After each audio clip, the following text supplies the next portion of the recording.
Hello guys, welcome to Chemistry Hangout. I want to believe you are doing fine today. I've received a whole lot of messages in my DM, though I have been a bit busy for some time now because we have a lot of things we are doing currently, but I have received a lot of messages as regards the Physics 2025 GCSE exam and the Chemistry Qualitative Analysis. I've dropped 2 videos already for the titration. I've dropped 2 videos already, so I'm yet to drop the qualitative analysis. But the reason why I've not dropped the qualitative analysis is because I discovered a lot of people don't even understand qualitative analysis. So we are going to try to build, your knowledge from the scratch, all right, so that you understand how the qualitative analysis for GCSE looks like. So just follow this channel. If you are new to this channel, subscribe to this channel. Just click on the notification bell so that when I upload any video, you are going to be notified. So before the exam, we are working out something, something massive for the qualitative analysis so that you can have access to it. All right. So, and that's the reason why I have not released the video for the qualitative analysis for GCSE 2025. And a lot of people have joined our membership. That's one good news, that if you have been following our channel, you should have known about our membership, especially for science educators. You understand? I discovered that there are a lot of things we still need to do as teachers so that our teaching will be easier, more understandable and more insightful. And that's the reason why we have, I call it a conclave for the science educators, and that's what the membership is all about. If you have not joined us, then you are wrong. If you are a science educator, and that's the reason why you see a lot of teachers now have access to some of our exclusive content. Most of this content are not the content the public can see. It is only for the people that are in our membership. So if you're a teacher, you are going to benefit a whole lot from that.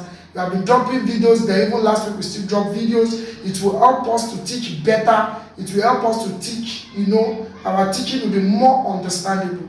So if you have not joined it, you will see the join on the YouTube channel. Just click on the join, follow the procedures that we have there, and you are going to be there, and you are going to be enjoying the exclusive content that we have. So it's for teachers. Probably some students too have joined. The reason why I made it for teachers is because of us to have an edge.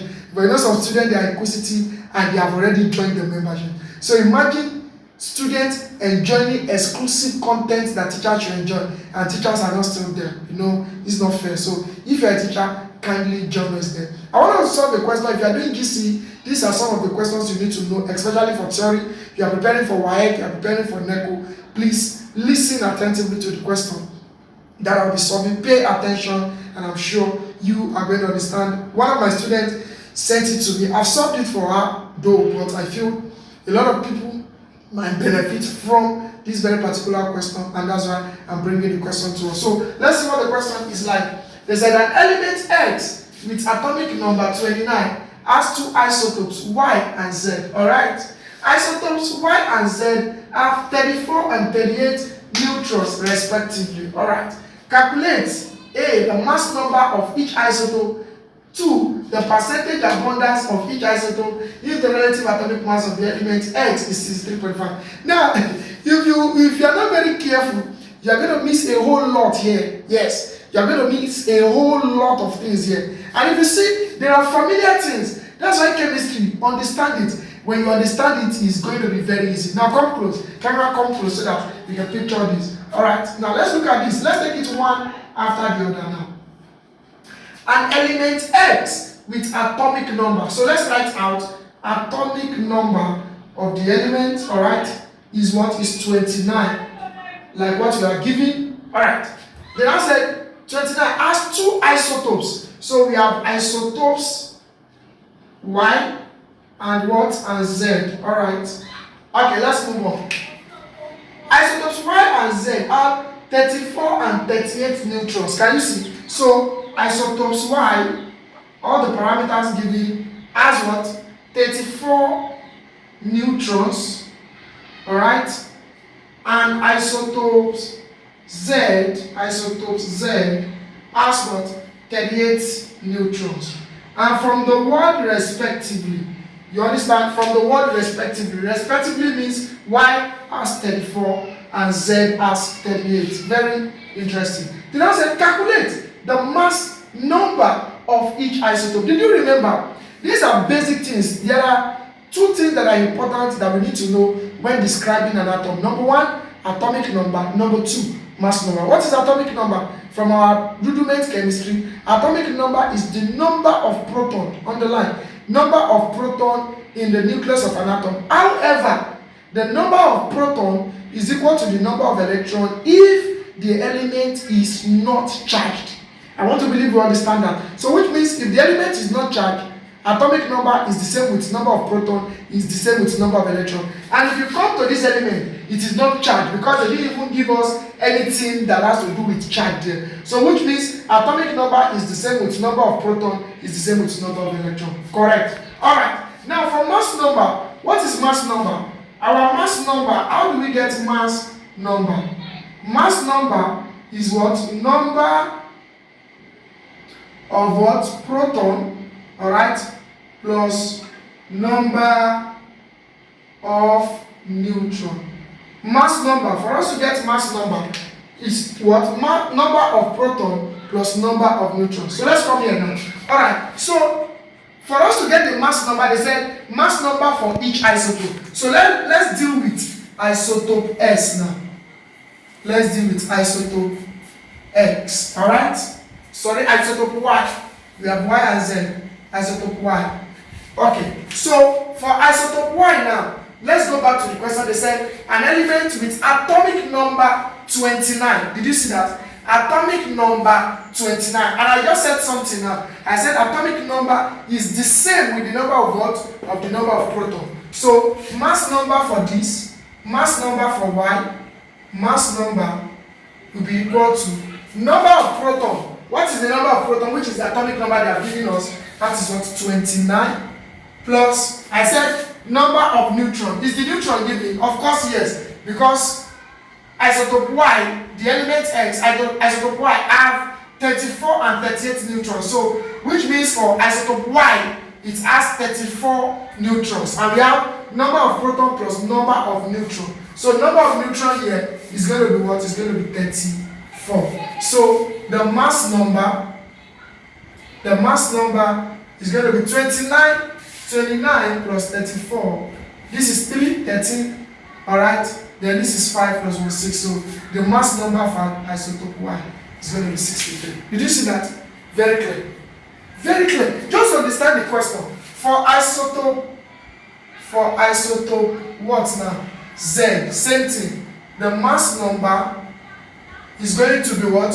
Number of what? Number of proton. Since they are isotopes. What are isotopes? Isotope is a phenomenon used to describe elements that has same atomic number but different mass number. So since they are isotopes, it means that their atomic number is what? Is 29. Does that make sense? So we have mass number for isotope Z will be 29 plus number of neutron, that's 38. Alright? So the mass number becomes what?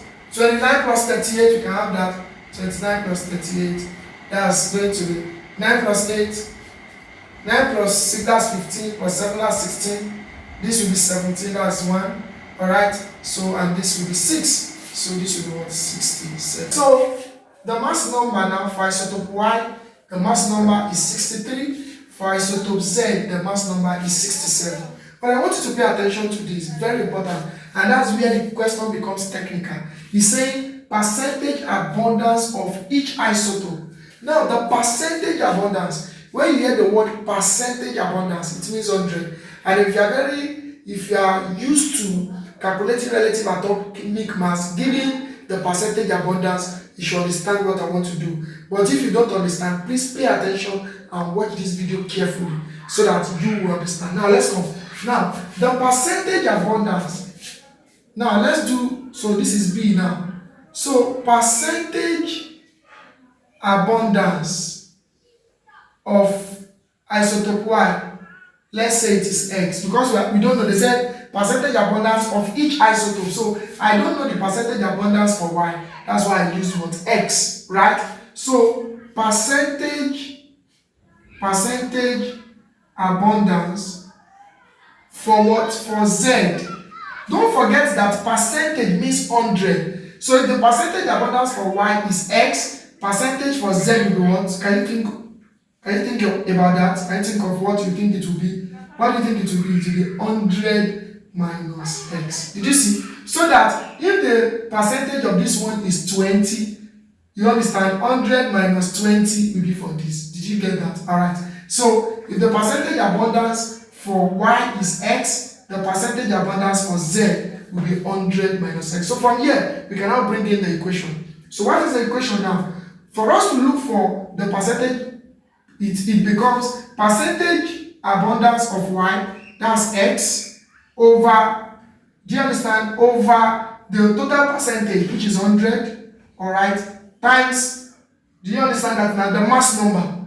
Because if you understand the calculation of relative atomic mass, you should understand this. So this is the percentage abundance, alright, over 100 times the mass number. What is the mass number? We have gotten the mass number for Y, that's what, 63, plus the percentage abundance for Z, that's what, 100 minus X, alright, over 100 times the mass number of Y, that's what, 67.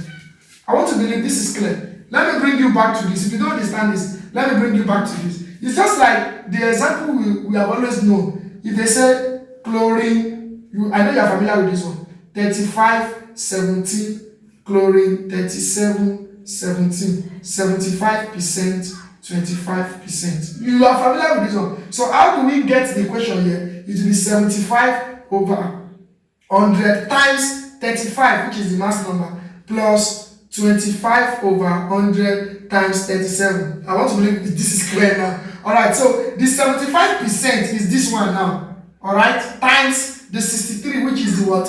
The mass number of this. Plus, this is the plus. The percentage abundance of this, we don't know. That's the 100 minus X. So this 25 there is representing the 100 minus X over this 100 times 37, which is the mass number of chlorine, times 67, which is the mass number. So did you see that? So that is clear now. Alright, so let's move on. 63 times X will give us 63X over 100 plus 67 times this. Let's do something like this.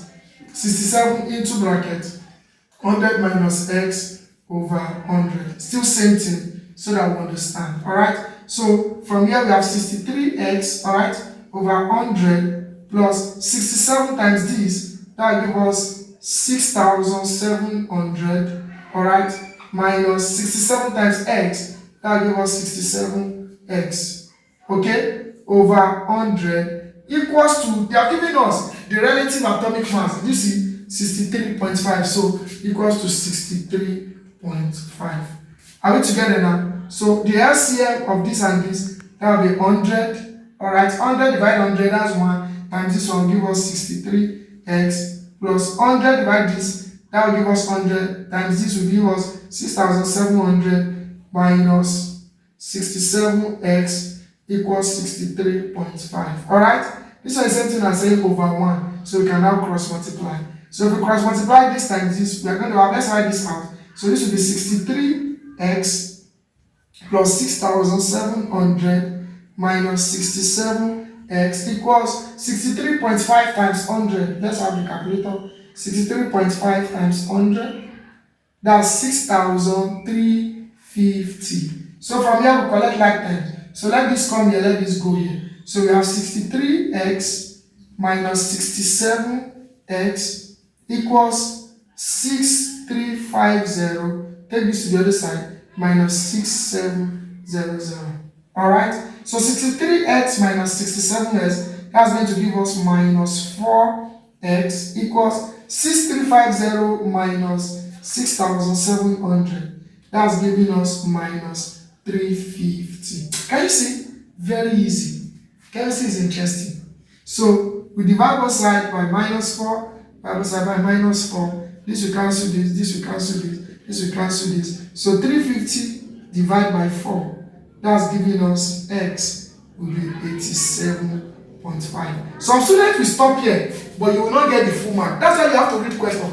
Please bring the camera to the question. They said percentage abundance of each isotope. Did you understand? So I can now say the percentage abundance for what? For y, you know, for y is this x now. So for y is equal to what? 87.5. Y the percentage abundance, alright, for what? For z, we now be 100 minus, did you see? So 100 minus 87.5. So the percentage abundance for this will be 100 minus 87.5. And that's giving us 12.5. Correct. What is it? I want to believe this is clear. That is why you need to understand chemistry. It is interesting. So if you are just joining this channel for the first time, you're just watching this channel for the first time, kindly subscribe to this channel and turn on the notification bell so that when I upload any video, you are going to be notified. So if you are going for GCSE, you need, technical questions like this. That's why I have something for you to see. You are still going to be uploading a lot of videos to help you. You are doing WAEC for next year, or you are doing for GCSE for this year, or NECO GCSE for this year. You will need all these things. Alright? So, and if you are still, you have not subscribed to this channel, kindly subscribe and turn on your notification bell.